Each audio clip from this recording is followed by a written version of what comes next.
Admiral Dai-ho Kim had seen many battles in his 40 years of military service, but nothing had prepared him for this moment. The holographic aliens floating before him looked like living crystals, their bodies shifting between different colors. As they spoke, their translator made their voices sound cold and mechanical, but Kim could hear the arrogance underneath every word. The space station around them hummed with activity. Hundreds of people worked at their stations, monitoring communications from across human space. Everyone knew this conversation would decide the fate of their entire species. The air felt thick with tension, and Kim could hear his own heartbeat in the sudden silence. "You have 7 of your days to decide," the lead alien continued, its form now glowing bright red. "Submit to our rule, and your people will be allowed to live as our servants. Refuse, and we will destroy every human world, every ship, every trace that your species ever existed." Captain Youngsik Park stood beside his commander, trying to keep his hands steady as he watched the tactical screens. The numbers were terrifying. The alien fleet had over 3,000 ships, each one larger and more powerful than anything humans had ever built. Earth's entire space navy had maybe 200 vessels, and most of those were cargo ships converted for military use. "Sir," Park whispered, "maybe we should consider their offer. We could negotiate better terms, buy ourselves time to prepare." Kim shook his head slowly. He thought about his daughter back on Earth, just starting her first year of university. He thought about the human colonies scattered across dozens of worlds, families building new lives among the stars. All of it would be gone if they bowed to these creatures. The alien spokesman's crystalline body pulsed with impatience. "Well, what is your answer, primitive mammals?" Kim stepped forward, his voice calm but carrying the weight of an entire species. "I speak for all of humanity when I say this. We choose freedom over slavery. We choose to fight rather than kneel. Tell your fleets that if they want our worlds, they'll have to take them." The silence that followed was deafening. The aliens had conquered hundreds of species across thousands of years. Every single one had eventually surrendered when faced with their overwhelming power. They had expected these young humans to be no different. Down on Earth's surface, engineer So-Young Lee watched the conversation through the communication feeds. Her laboratory in Seoul was already buzzing with activity as her team prepared for what would come next. She had been working on defensive technologies for months, hoping they would never be needed. "They actually think we'll just give up," said her assistant, Dr. Jin Woo-nam, staring at the screen in disbelief. "They don't understand humans at all." So-Young smiled grimly as she pulled up the blueprints for their latest projects. "They've spent so long conquering weak civilizations that they've forgotten what real resistance looks like. They're about to get a very unpleasant education." The alien fleet began moving into attack positions, their massive ships blocking out the stars.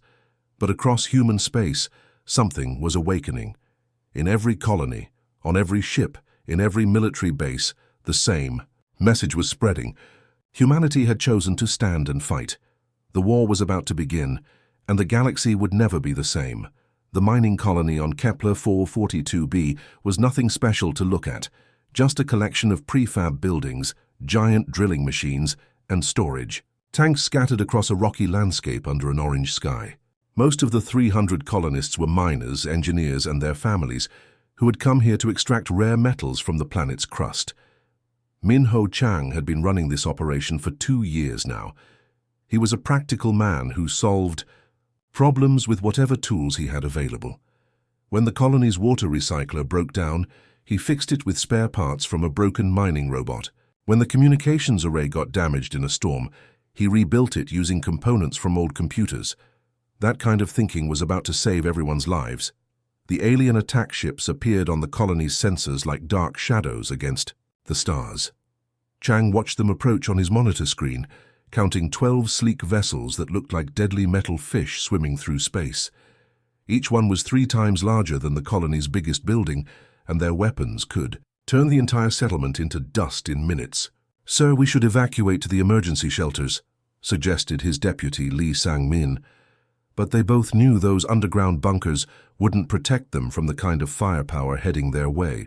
Technician Hee-jin Ko was hunched over her workstation, fingers flying across the keyboard as she studied the colony's systems. She had grown up on a farm before becoming an engineer, and farm kids learned early that you used whatever you had when trouble came calling.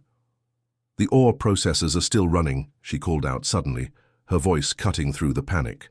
"In the control room. If we reroute power from the magnetic accelerators and reverse the polarity on the containment fields..." Chang's eyes widened as he understood what she was suggesting. The colony's mining equipment used powerful magnetic fields to separate valuable metals from raw ore. Those same magnets could accelerate chunks of metal to incredible speeds and launch them into space like bullets. Within 15 minutes, the entire mining operation had been converted into the galaxy's most improvised weapons system. Every worker in the colony pitched in, loading the accelerators with dense metal chunks, while Ko and her team rewired the targeting computers. The aliens had given them no choice but to fight, so they would fight with whatever they had. The hegemony ships moved into attack formation, confident that this would be another easy victory. Their commander had destroyed dozens of primitive settlements across the galaxy. These humans would surrender or die, just like all the others. But when the first alien destroyer moved within range, it was met by a storm of metal projectiles traveling at nearly the speed of light. The mining equipment hurled tons of raw ore into space, turning the colony's daily operations into a devastating barrage. The alien ship's shields, designed to deflect energy weapons, couldn't handle the physical impact of solid metal moving at such incredible velocity. Commander Vexthak watched in horror from his flagship as one of his destroyers was torn apart by what appeared to be garbage. Chunks of processed metal ripped through the ship's hull like it was made of paper. The vessel broke apart in a silent explosion, its crew dead before they could even send a distress signal. "What are they firing at us?" demanded his tactical officer, studying the sensor readings in confusion. "It appears to be mining equipment, sir," came the bewildered reply. Back on Earth, Dr. Sun Wu Nam received the battle reports with growing amazement. The humans hadn't won because they were stronger or more advanced. They had won because they refused to give up and used their creativity to turn everyday tools into weapons of war. The first alien blood had been spilled not by Earth's mighty space fleet, but by miners defending their home with whatever they could find. General Jae Sung-yoon sat in his underground command center, surrounded by screens showing battles across human space. After 3 weeks of fighting, something strange was happening to the alien forces. Their communications were becoming erratic, their formations less coordinated. It was as if the mighty hegemony war machine was slowly breaking down from the inside. The reports flooding in told a story that no military textbook had ever described. Human defenders weren't just fighting to win battles, they were fighting in ways that made no logical sense to their enemies. When faced with impossible odds, instead of surrendering or retreating, humans were doing things that shocked even their own commanders. Captain Miran Cho had been hauling cargo between colonies for 15 years. Her ship, Soul's Pride, was old and slow, built for carrying supplies rather than fighting wars. When 3 hegemony interceptors surrounded her near the Jupiter mining stations, everyone expected her to surrender or try to escape. Instead, she did something that would be talked about for generations. Personal log, final entry. She spoke into her recorder as enemy ships closed in around her. "My name is Miran Cho and I'm about to do something crazy. If anyone finds this recording, tell my daughter Sujin that her mother fought for her future. Tell her that some things are worth dying for." She cut power to everything except the engines and life support. Her cargo ship, loaded with metal ore bound for Earth's shipyards, became a guided missile weighing thousands of tons. The hegemony dreadnought ahead of her was massive, its command tower bristling with weapons and sensors. Myran aimed directly for that tower. The impact barely scratched the alien ship's thick armor, but the effect on the hegemony fleet was devastating. Word spread quickly through their communication networks. These humans weren't just resisting, they were choosing to die rather than submit. For alien crews who had spent centuries conquering species that always eventually surrendered, this was terrifying. Dr. Yunji Han had been studying alien psychology since first contact. Now, listening to intercepted hegemony communications, she was hearing something unprecedented: fear, confusion, doubt creeping into voices that had always spoken with absolute confidence. "They keep asking each other the same questions," she reported to General Yoon. "Why don't the humans surrender when they're clearly going to lose? Why do they keep fighting even when death is certain? Their computer models can predict how any logical species will behave, but humans aren't following logic." The hegemony had built their empire by conquering species that thought like they did. When faced with superior force, rational beings would calculate their chances and surrender to preserve their lives. It was simple mathematics. Survival was the highest priority for any intelligent life form. But humans were breaking all their equations. When human defenders were surrounded and outnumbered, they fought harder. When their positions were hopeless, they found ways to take enemies down with them. When logic demanded retreat, humans would charge forward, screaming battle cries that chilled alien blood. On the bridge of hegemony flagship Dominator, Commander Thexval stared at his tactical displays in growing frustration. His military computers were giving him probability calculations that made no sense. According to every model they had, human resistance should have collapsed weeks ago. Instead, it was getting stronger. "Sir," reported his intelligence officer, "we're detecting increased human military activity in 17 sectors. They appear to be reinforcing positions that are strategically worthless." "Worthless how?" Thexval demanded. "The positions cannot be held, sir. Any logical analysis shows they will fall within days, yet the humans continue sending reinforcements." That was the problem the hegemony couldn't solve. Humans weren't fighting a logical war based on strategic calculations and acceptable losses. They were fighting an emotional war based on principles that their enemies couldn't understand. Every human death seemed to make the survivors fight harder rather than weaker. The psychological warfare was already turning the tide, and the aliens didn't even realize it yet. The warehouse in Busan had once stored electronics for a major shipping company. Now it looked like the workshop of a mad scientist. Tables were covered with disassembled coffee makers, gaming systems, and children's toys. Wires and circuit boards were scattered everywhere, and the air smelled of hot metal and determination. Kyung-ho Seo had been an engineer for 25 years, but he had never worked on a project like this. His team of volunteers included teachers, shop owners, retired factory workers, and college students. None of them had military training, but they all understood that their world was in danger. "Look at this," he said, holding up the heating element from an expensive coffee machine. "This little component creates plasma hot enough to brew the perfect espresso, but if we modify the containment field and add a focusing lens." He attached a few additional parts, and suddenly the coffee maker component became something that could melt through steel. His assistant, Bo-Ra Kim, had been fixing electronics in her repair shop for years. She understood how things worked at a level that went beyond textbooks. "The aliens use plasma weapons too," she said, studying the improvised rifle they had just created. "But theirs are built for war. Ours are built from things that make people happy." Within 6 hours, their first batch of plasma rifles was ready for testing. The weapons looked ridiculous, parts of coffee machines duct-taped to gaming console, components, with targeting systems salvaged from children's laser tag equipment. But when they fired, they cut through metal targets like butter. The news spread quickly through human space. Every colony, every space station, every ship started looking at their everyday items with new eyes. If a coffee machine could become a weapon, what else could be transformed? Doctor. Tae-Young Park was working late in his laboratory on the asteroid research station when his 8-year-old daughter visited him. She was playing with her remote-controlled helicopter, making it do loops and spins around the lab equipment. The Ewok toy buzzed and hummed as it flew, its small motors working perfectly, despite being designed for entertainment rather than serious flight.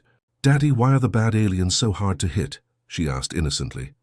Park paused in his work, watching the little helicopter dart around the room. It was small, fast, and moved in unpredictable patterns. His daughter could make it change direction instantly, dive under tables or hover in corners where larger aircraft couldn't reach. "You know what, sweetheart?" he said slowly. "I think you just gave me a brilliant idea." By the next morning, Park had modified 50 toy helicopters with tiny explosive charges. Each one was controlled remotely and could fly in ways that confused the alien targeting systems. When the hegemony patrol ships arrived to scout the asteroid field, they found themselves under attack by what looked like angry mechanical insects. The alien gunners tried to shoot down the toy drones, but their weapons were designed for fighting proper military aircraft. The toys were too small, too fast, and too unpredictable. They swarmed around the patrol ships like metallic bees, exploding against sensors and weapon systems until the mighty alien vessels were forced to retreat. Back on Earth, engineer In Su Lee coordinated the growing network of improvised weapon makers. His office in Seoul received reports from across human space: microwave ovens converted into area denial weapons, children's walkie-talkies modified into communication jammers, even electric toothbrushes turned into precision cutting tools. The aliens have spent thousands of years perfecting their military technology, he explained to his team during their daily briefing. They know every conventional weapon, every standard tactic, every normal way of fighting a war, but we're not fighting normally.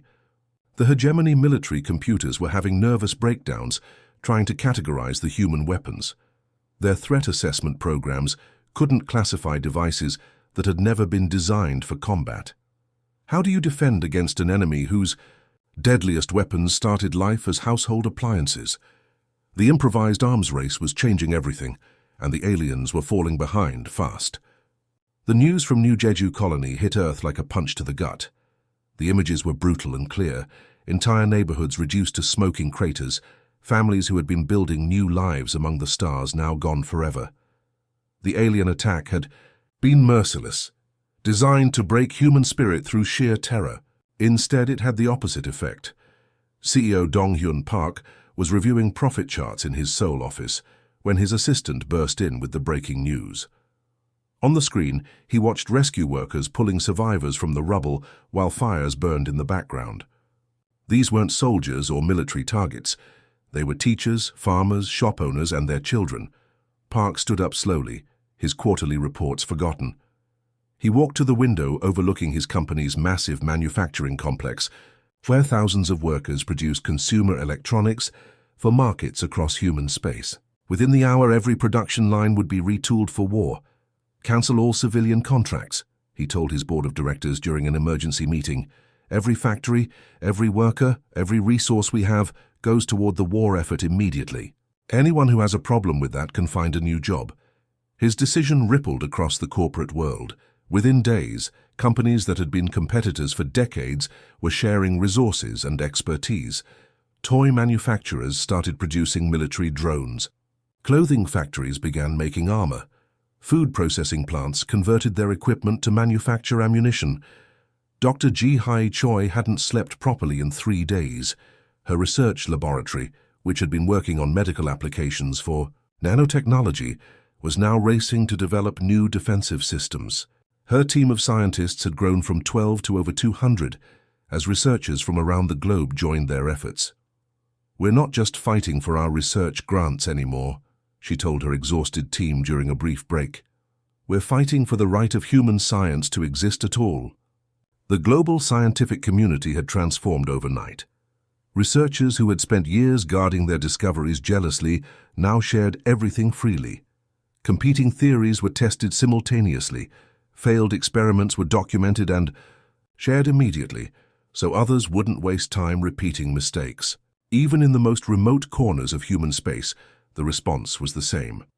Grandmother Malsoon Kim lived in a small mountain village that hadn't seen a government official in decades, but when the call came for support, she organized her neighbors with the efficiency of a general commanding troops.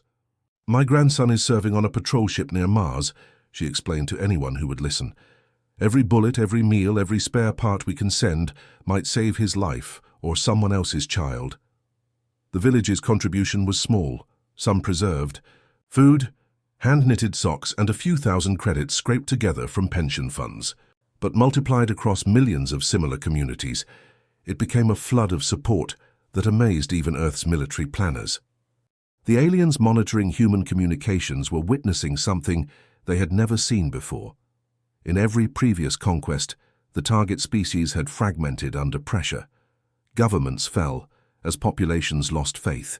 Regions declared independence and tried to negotiate separate peace deals.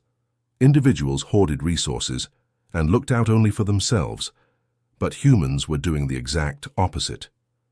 The more the aliens attacked, the more unified humanity became. Factory workers volunteered for extra shifts, children organized fundraisers for the war effort, retired veterans came out of retirement to train new recruits. Commander Thexeval read the intelligence reports with growing unease. His species had conquered 47 different civilizations, and the pattern was always the same. Apply enough pressure, and any society would collapse from within. "Sir," his intelligence officer reported, "we're detecting increased coordination between human settlements. They're sharing resources more efficiently than our own supply lines." Thexeval stared at the data in disbelief. The humans weren't just resisting, they were becoming stronger under pressure. Every attack seemed to forge them into a more unified force. "How many humans are we actually fighting?" he asked quietly. "All of them, sir," came the reply. "Every single one." For the first time in his military career, Thexeval wondered if his side might lose. Seung-min Cho was the kind of kid that teachers loved to hate. Brilliant with computers but terrible at following rules, he had been kicked out of Seoul Technical High School for hacking into the school's grading system. Not to change his grades, just to prove he could do it. His parents had tried 2 more schools, but the results were always the same. Now with alien fleets threatening Earth, his particular brand of digital chaos was exactly what humanity needed. His bedroom looked like a computer store had exploded. Multiple monitors displayed streams of code, and empty energy drink cans formed. Small mountains on every available surface. When Dr. Ye-Jin Park knocked on his door, she found him surrounded by the organized chaos of a teenage genius at work. "The military wants to hire you," she said without introduction. "They need someone who thinks differently about computer systems." Seung-min looked up from his screens, his hair sticking up at odd angles from running his hands through it while thinking. "Let me guess. The aliens have better computers than us, and traditional cyber warfare isn't working." Dr. Park nodded. She had been studying alien technology since the war began, trying to find weaknesses in their digital infrastructure. "Their systems are incredibly advanced, but they're built on pure logic. Everything has to make sense, have a purpose, follow clear patterns." A slow grin spread across Seung-min's face. "Oh, that's their mistake right there. They've never dealt with the internet, have they?" For the next 18 hours, Seung-min worked on creating something that no military academy would ever teach. His virus wasn't designed to break into alien systems or steal their secrets. Instead, it was packed with the most confusing, illogical, and utterly meaningless content that human civilization had ever produced. He started with cat videos, thousands of them.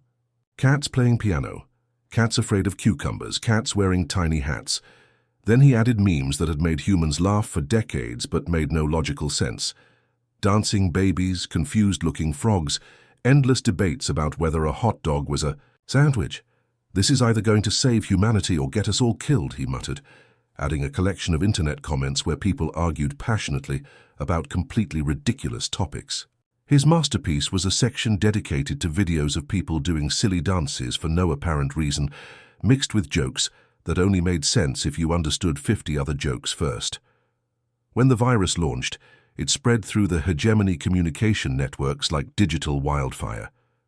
Their military computers, designed to process battlefield information and strategic data, suddenly found themselves trying to analyze why humans filmed themselves dancing while washing dishes. Technician Woo Jin Nam was monitoring the attack from deep beneath Seoul in a military bunker that had been hastily converted from a subway station. His screens showed the virus spreading through alien networks faster than anyone had hoped possible.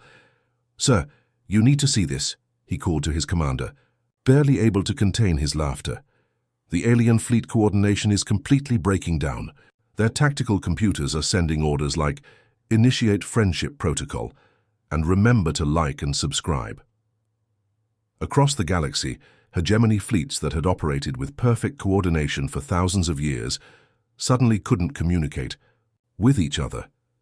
Their artificial intelligence systems were having the digital equivalent of mental breakdowns, trying to find military significance in videos of humans falling off treadmills. Admiral Kithex had commanded fleets for over 2 centuries. He had conquered civilizations, destroyed rebel movements, and maintained the iron discipline that kept the hegemony strong. But now he sat on his command bridge, staring in horror at screens filled with endlessly looping videos of humans doing something called the floss dance. His communication officer looked up from his station with obvious desperation.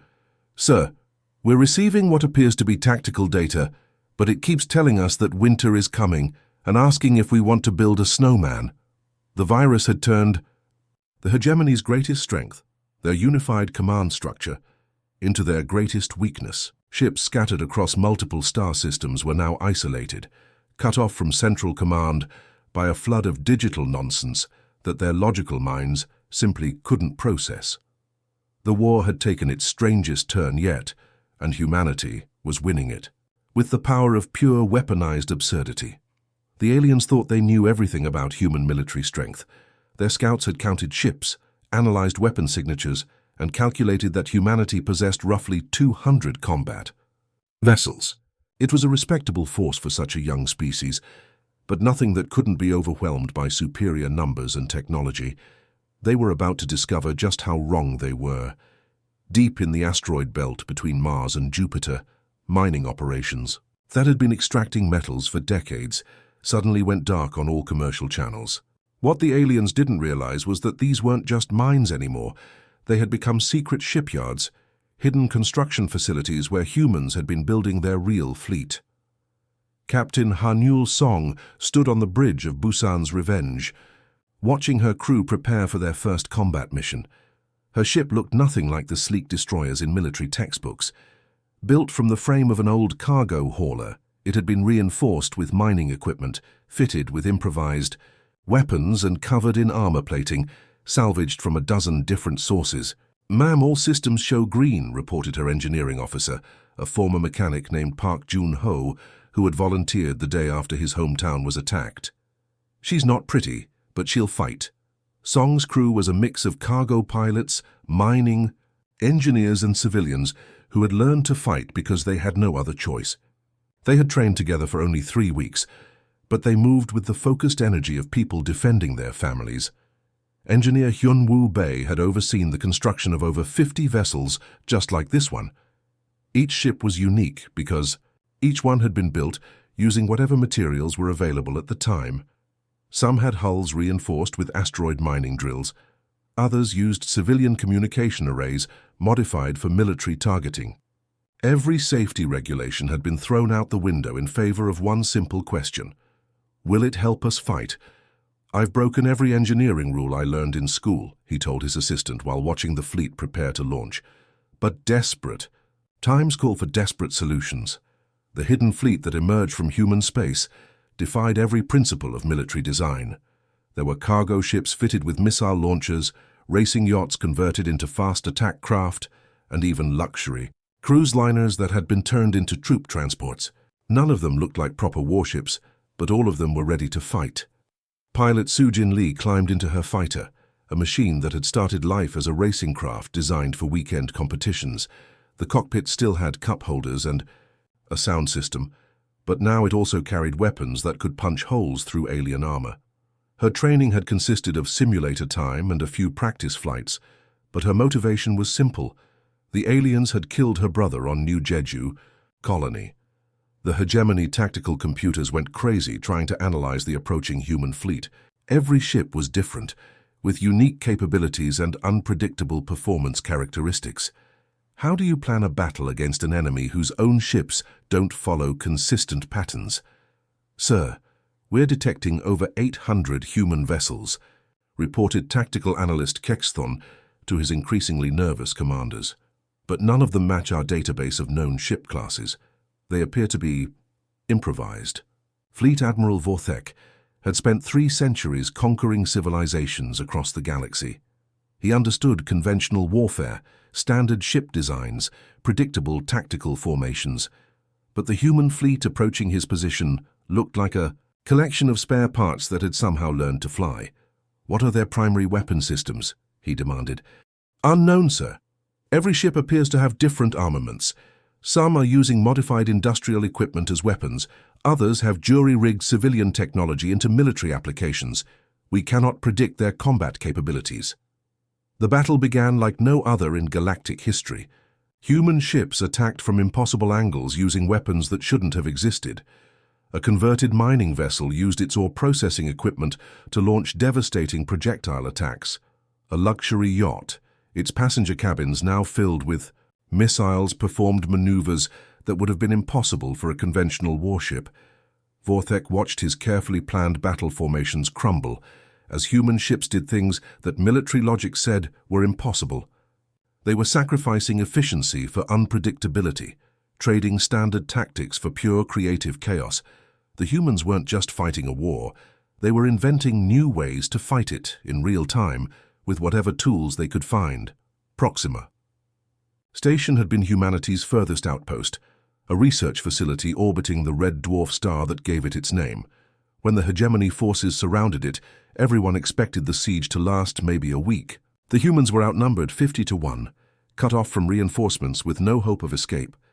But something happened during that siege that would change the course of the entire war. Lieutenant Zektar had been a soldier in the hegemony forces for 12 years. He had participated in the conquest of 7 different species, and the routine was always the same. Surround the enemy, demand surrender, and if they refused, destroy everything until they gave up. Prisoners were either executed immediately or worked to death in labor camps. It was efficient, brutal, and effective. When his unit breached the outer defenses of Proxima Station, Zekatar expected the humans to fight to the death rather than surrender. What he didn't expect was for a piece of debris to pin him under a collapsed beam, leaving him wounded and helpless as his squad moved on without him. He lay there for hours, his leg broken and bleeding, waiting for either rescue or death. When footsteps approached, he expected to see human soldiers coming to finish him off. Instead, he saw a young woman in medical clothing carrying a first aid kit. Medic Ga-young Kim had been treating wounded civilians when she heard someone groaning. In the rubble. She didn't think about whether it was human or alien, she just heard someone in pain who needed help. When she found the injured hegemony soldier, her first instinct was to start treating his wounds. Zektar stared at her in complete confusion as she cleaned his injuries and offered him water from her own supply. In his language of clicks and whistles, he managed to ask the question that was burning in his mind. "Why are you helping me?" Ga-young looked up from bandaging his leg, her expression completely sincere. "Because you're hurt," she said simply, as if it was the most obvious thing in the world. And because helping people is what doctors do. It was such a simple answer, but it shattered everything Zektar thought he knew about warfare. In the hegemony military, injured soldiers were often left behind if they couldn't keep up. Medics treated officers first, and common soldiers only if there was time. The idea that an enemy would risk their own safety to help a wounded opponent was completely alien to him. Word of this incident spread through the hegemony forces faster than their commanders could control it. Soldiers who had expected to face savage resistance instead found humans offering medical treatment to captured enemies, sharing food with prisoners, and treating alien soldiers with more respect than their own officers did. Dr. Young-woo Park had been brought in to help translate during prisoner negotiations. What he discovered while interviewing captured hegemony soldiers shocked him. These warriors, trained to be efficient killing machines, lived under a system of constant fear and abuse. Officers routinely executed subordinates for minor failures. Soldiers were denied food as punishment for retreating from impossible situations. Medical care was reserved for the valuable few, while common troops were expected to fight until they died. "They don't understand why we're being kind to them," Park reported to the human command staff. "In their society, showing mercy is seen as weakness, but they're starting to realize that our weakness comes from strength, the strength to choose how we treat others." The psychological impact was devastating to the hegemony's military structure. Entire units began surrendering not because they were defeated in battle, but because they wanted to experience what it felt like to be treated with basic dignity. Alien soldiers discovered that human prison camps had better living conditions than their own military barracks. Commander Yexthul had been a loyal hegemony officer for 40 years, but watching his own soldiers choose captivity over service broke something inside him. When he finally defected to the human side, bringing 300 troops with him, he tried to explain his decision to his former colleagues. "I have spent my life serving an empire that treats its own people as expendable resources," he said in a broadcast that reached every hegemony ship. "These humans have shown me that there is another way to live, another way to fight, another way to exist. I choose hope over fear." The Hegemony Council watched their empire beginning to crumble from within, and for the first time in their history, they didn't know how to stop it. The end of the war didn't come with explosions or dramatic space battles. Instead, it arrived as a simple message transmitted across the galaxy from what remained of the Hegemony Council.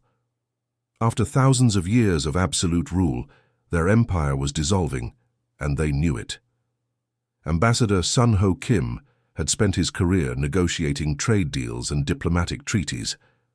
Nothing had prepared him for sitting across from former enemies who now wanted to become allies. The conference room in Seoul's diplomatic center had been hastily expanded to accommodate representatives from dozens of alien species, each one seeking their own peace agreement with humanity. The Threxian delegation surprised everyone by arriving first. Their leader, Vexthak, had been a hegemony military commander just months earlier. Now he sat at the negotiating table, his crystalline form dim with what humans had learned to recognize as humility. "We do not seek mercy," he said through the translation device, his voice carrying a weight of genuine regret. "We seek understanding. Your species has shown us ways of thinking that we believed impossible. We want to learn how you create solutions instead of just destroying problems." Kim studied the alien commander, remembering the intelligence reports about his past actions. Vexthak had been responsible for the conquest of at least 3 species during his military career, but something had changed in him during the war. With humanity, the same change that was spreading throughout the former hegemony territories. "What we offer," Kim said carefully, "is not forgiveness for the past, but the opportunity to build a different future. Are you prepared for that kind of change?" The alien's form brightened slightly. "We are prepared to try." President Hai Young Lim stood before the largest gathering of alien species in galactic history. The Great Hall in Seoul had been a conference center just 6 months ago, hosting corporate meetings and academic conferences. Now it was making history as the birthplace of something completely new. "6 months ago you came to us with an ultimatum," she began, her voice carrying to every corner of the packed hall. "Submit or be destroyed. We chose a third option, to show you that there were other ways to live." The assembled delegates, some humanoid, others completely alien in appearance, listened with an attention that would have been impossible during the hegemony's reign. For the first time in their histories, they were being offered choices instead of orders. "We didn't fight this war to replace your empire with our own. We fought to prove that cooperation is stronger than domination, that diversity is more powerful than uniformity. Today we offer every species here the chance to choose their own path forward." Dr. Min Kyung-jo watched the proceedings from her position as humanity's first galactic cultural advisor. The conversations happening around the hall would have been impossible under the hegemony's rigid hierarchy. Former enemy species were actually talking to each other, sharing ideas, even disagreeing without violence. "Look at that," she whispered to her assistant, pointing to a corner where 3 different alien species were having an animated discussion about resource sharing. "They're learning to argue constructively. Under the hegemony, disagreement meant death." The transformation was remarkable. Species that had been forced into the same military structure for millennia were discovering their own unique cultures and abilities. The Korathians, it turned out, were brilliant engineers when not forced to serve as cannon fodder. The Velthari had artistic traditions that had been suppressed for centuries. The Zephyrians possessed scientific knowledge that could benefit everyone. Engineer Tai Hyun Baek was designing the first joint research facility when he noticed something that made him smile. In the station's recreation area, human children were playing with young aliens in a chaotic game that seemed to involve chasing each other while making silly noises. The universal language of play needed no translation. "They're learning our Secret weapon, he told Dr. Sora Kang as they watched the children. Which weapon is that? She asked, puzzled. Hope, he replied. The idea that tomorrow doesn't have to be the same as yesterday, that things can get better if we work together to make them better. The hegemony had ruled through fear, maintaining order by convincing everyone that resistance was futile, that change was impossible, that the strong would always dominate the weak. But humanity had proven them wrong in the most decisive way possible, not by defeating them, but by offering them something better. The galaxy would never be the same, and for the first time in millennia that was cause for celebration rather than fear.